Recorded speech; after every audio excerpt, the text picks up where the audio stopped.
Dragii mei prieteni, diferența între oamenii care fac mai mult în viață, care obțin mai mult în viață și cei care nu prea fac, este că în cei care obțin există un antrenament al voinței de a crea energie, de a crea entuziasm, de a crea cheful acum de a face ceea ce își propun acum să facă. Cei care amână mai mult și spun că o să mă simt mai bine mâine, că o să fie o vreme mai bună mâine, că o să am bani poimâine, că o să am relații necesare răspoimâine, acești oameni au starea de a amâna ceea ce își doresc acum să se întâmple. Diferența între aceștia este că în mintea celor care fac există constant beneficiile rezultatului la ceea ce doresc să obțină. Și vom vedea astăzi cum reușim să câștigăm dinăuntru nostru forța de a avea oricând ne dorim să facem țelurile noastre, obiectivele noastre, să avem energia, dispoziția, atitudinea, cheful, bucuria de a face, chiar dacă nu avem așa o stare prea grozavă, dar ne vom antrena să o câștigăm tot timpul ca să ne materializăm obiectivele mai repede. Alexandru Pleșa mă numesc și în fiecare săptămână vin la tine cu videouri pe care ar trebui să nu le creezi deloc, ci să le verifici pentru propria ta experiență practică. Sunt peste 380 de videouri, peste 200 de ore de materiale educaționale cu o enormă cunoaștere din Orient și în Occident care îți dau ție șansa să fii azi mai mult decât ai fost ieri și mâine mai mult decât ești astăzi. Despre ce este vorba în acest video? Să-i dăm drumul!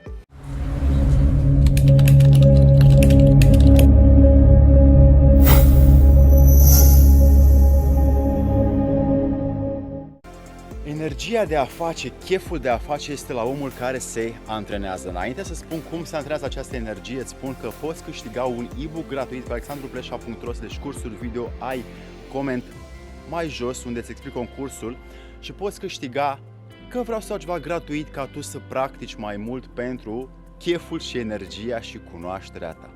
Ei bine, pentru că vreau să las în tine practică fără să crezi sau fără să lași să fie vreo teorie aceasta, îți spun 3 lucruri astăzi care îți vor da ție energia necesară, cheful necesar să nu mai amâni și să te pui în dispoziția necesară acum să faci ceea ce îți dorești. Chiar dacă trebuie să te trezești la 5 dimineața, trebuie să faci o muncă pentru cineva, trebuie să îndeplinești o sarcină grea, vei avea tot timpul această conștientizare a faptului că tot ceea ce îți propui tu va ieși.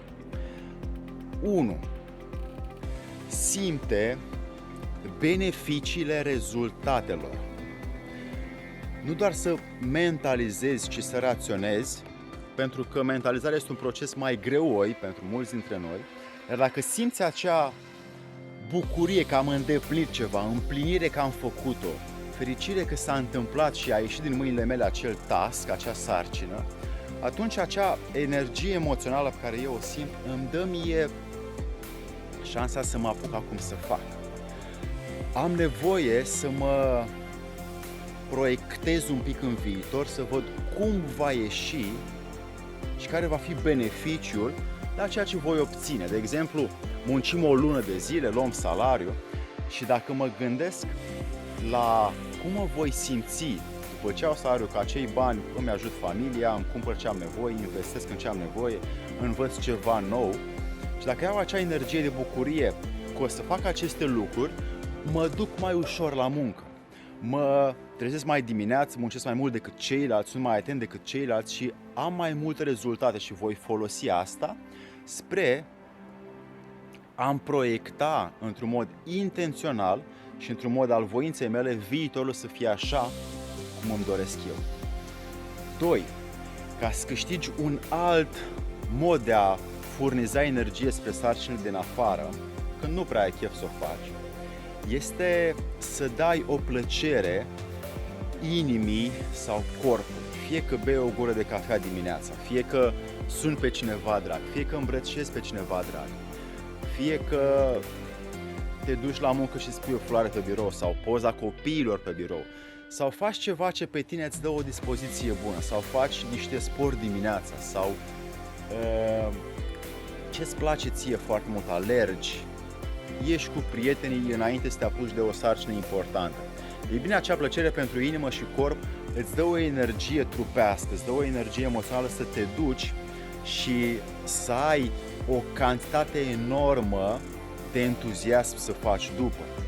Sunt foarte multe studii în care oamenii au fost stimulați de anumite lucruri care ei le doreau și le făceau și le plăceau și aceștia au avut mai multă energie după. Dacă te uiți la mari maratoniști din lume, înainte și după își strâng în brațe familia și reușesc. Ei bine, astea sunt simple exemple că orice faci tu pentru corp și inimă sau suflet, cum mai zic unii, ar putea să fie un stimul enorm pentru tine să te duci ca după să conduci mai mult, să muncești mai mult, să fii mai atent, să câștigi bani mai mulți, să faci ceea ce tu îți trebuie, dar într-un mai mare, cu mai mare energie și entuziasm. Această formă de a îți plăcea să faci ceva, poți să o faci și în timpul sarcinii. De exemplu, dacă muncești la job și stai 12 ore azi la muncă, din când în când te ridici, faci niște exerciții, dai un telefon cuiva drag, bei o gură de suc de cafea sau ceea ce ai nevoie, zâmbești unui om, iei în braț pe cineva, deci faci ceva și în timpul sarcinii, ca energia aia să nu se consume. La oameni se consumă energia pentru că aceștia uită de ei înșiși. Dacă ți-aduce aminte de tine însuți sau însăți și îți faci anumite plăceri, în timp ce ai o sarcină grea, o să o îndeplinești mai ușor. Și 3. Ca să câștigi și mai multă energie să faci tot ceea ce îți propui tu, ar trebui să vezi, și spun că trebuie să vezi ce rămâne sau ce învață ceilalți de la tine dacă faci și dacă nu faci. Ei bine, dacă nu faci, o să învețe că ai amânat, că ai anulat, că n-ai fost demn să faci ceea ce ți-ai propus, că n-ai reușit să lași o atitudine exemplu pentru ceilalți. Ei bine, dacă faci și vezi ce va rămâne, dacă faci, vei vedea că ceilalți din jurul tău vor avea și ei mai multe șanse să copieze, să imite acest comportament al tău și vei pune pe ei într-o dispoziție de a face. De asta mari speakeri motivaționali, inspiraționali din lume sunt exemple pentru ceilalți, pentru că aceștia au ajuns la un exemplu de atitudine interioară și ei pot să facă tot ceea ce își propun să facă și pentru ceilalți îndărătnicii este o formă de expresivitate, un exemplu. Așa că și în cazul vieții tale, tot ceea ce faci sau nu faci, oricum va fi imitat de către cei dragi ție, copiii tăi, prietenii tăi, colegii tăi, partenerii tăi. Și astfel vei avea tu mai multă credibilitate în fața lor, vei câștiga mai mult și prieteni, și bani, și oportunități dacă faci mai mult. Dacă nu faci, oamenii te vor evita și nu prea vei avea prea mulți prieteni de încredere care să investească mult în tine. Ei bine, dragii mei, aveți aceste 3 forțe enorme pe care le puteți folosi ca să scoateți dinăuntrul vostru această energie de a face, de a avea chef, de a avea dispoziție ca tot ceea ce îți propui prin mentalizare sau simțire să se întâmple.